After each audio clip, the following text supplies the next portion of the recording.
وہ اپنے ہی ہوتے ہیں جو لفظوں سے مار دیتے ہیں، ورنہ غیروں کو کیا خبر کہ دل کس بات پر دکھتا ہے۔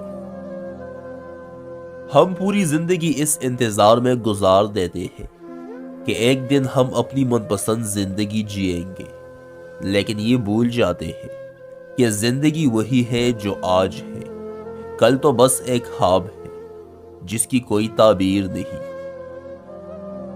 صرف وہی لوگ زندگی میں بہت کچھ حاصل کرتے ہیں جو اپنے اندر ناکامی کی ہمت رکھتے ہیں۔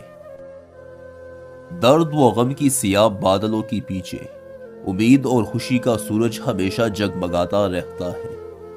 وقت ایک ساتھ نہیں رہتا، زمانہ الٹتا پلٹتا رہتا ہے۔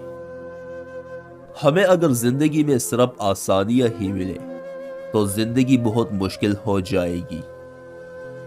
سہارے تلاش کرنے سے بہتر ہے کہ انسان خود کو مضبوط بنائے۔ الفاظ کا چناؤ سوچ سمجھ کر کریں۔ آپ کے الفاظ آپ کی تربیت، خاندان اور آپ کے مزاج کا فتح دیتے ہیں۔ بے لگام الفاظ بے لگام جانور کی مانند ہوتے ہیں۔ جنگ انسانی سوچ کی ناکامی کا سب سے بڑا ثبوت ہے۔ عقل جتنی چھوٹی ہوگی، زبان اتنی لمبی ہوگی، کیونکہ برتن وہی شور کرتا ہے جو خالی ہو۔ ہماری نیت کی پیمائش اس وقت ہوتی ہے جب ہم کسی ایسے شخص کے ساتھ بھلائی کریں جو ہم کو کچھ بھی نہیں دے سکتا۔ لفظ انسان کے غلام ہوتے ہیں، مگر صرف بولنے سے پہلے تک۔ مخلص کی طلب ہو تو پہلے خود خالص ہونا پڑتا ہے۔ اپنے رب سے مشورہ مانگا کرو، وہاں سے مشورہ بھی ملتا ہے اور مدد بھی۔